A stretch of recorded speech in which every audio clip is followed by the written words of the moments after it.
ಮಾಡಿಕೊಂಡು ಅದರ ಮುಖಾಂತರ ಓಪನ್ ಮಾಡಿದ ನಂತರ ನೆಕ್ಸ್ಟ್ ಈ ರೀತಿ ಬರುತ್ತೆ. ಮೊದಲನೇದಾಗಿ ರಿಜಿಸ್ಟರ್ ಮಾಡ್ಕೊಳ್ಬೇಕು. ನೆಕ್ಸ್ಟ್ ಕೆಳಗಡೆ ಕೋಡ್ ಕೇಳುತ್ತೆ. ಆ ಕೋಡನ್ನು ಮೊದಲನೇದಾಗಿ ರಿಜಿಸ್ಟರ್ಗೆ ಯಾವ ಕೋಡನ್ನು ನಾವು ಹಾಕಿರ್ತೀವೋ ಅದನ್ನು ಕೋಡಲ್ಲಿ ಹಾಕಿ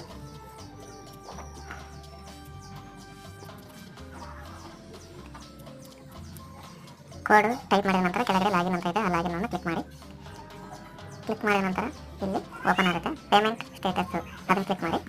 ಕ್ಲಿಕ್ ಮಾಡಿದ ನಂತರ ಇಲ್ಲಿ ನಿಮಗೆ ಯಾವ ಮುಖಾಂತರ ನಿಮಗೆ ದುಡ್ಡು ಬಂದಿದೆ ಅನ್ನೋದು ತೋರಿಸುತ್ತೆ. ಮೊದಲನೇದು ಗೃಹಲಕ್ಷ್ಮಿ ಓಪನ್ ಮಾಡಿ. ಓಪನ್ ಮಾಡಿದ್ರೆ ಯಾವ ಡೇಟಿಗೆ ನಿಮ್ಮ ಅಕೌಂಟಿಗೆ ದುಡ್ಡು ಬಂದಿರೋದೆಲ್ಲ ಇದರಲ್ಲಿ ತೋರಿಸುತ್ತೆ. ನೆಕ್ಸ್ಟ್ ಎರಡನೇದು ಅನ್ನಭಾಗ್ಯ ಸ್ಕೀಮು. ನಮಗೆ ರೇಷನಿಂದು ದುಡ್ಡು ಯಾವ ಡೇಟಿಗೆ ಬಂದಿದೆ ಅನ್ನೋದು. ನೆಕ್ಸ್ಟ್ ನಾವು ಸರ್ಕಾರದಿಂದ ಗೌರ್ಮೆಂಟಿಂದ ಯಾವುದಾದ್ರೂ ಸಬ್ಸಿಡಿ ಮುಖಾಂತರ ದುಡ್ಡನ್ನು ಏನಾದರೂ ತಗೊಂಡಿದ್ದರೆ ಸ್ಕೀಮು ಅದು ತೋರಿಸುತ್ತೆ. ಬ್ಯಾಕ್ ಬನ್ನಿ. ಆಮೇಲೆ ಯಾವ ಅಕೌಂಟಿಗೆ ದುಡ್ಡು ಬಂದಿದೆ ಅನ್ನೋದು ಇಲ್ಲಿ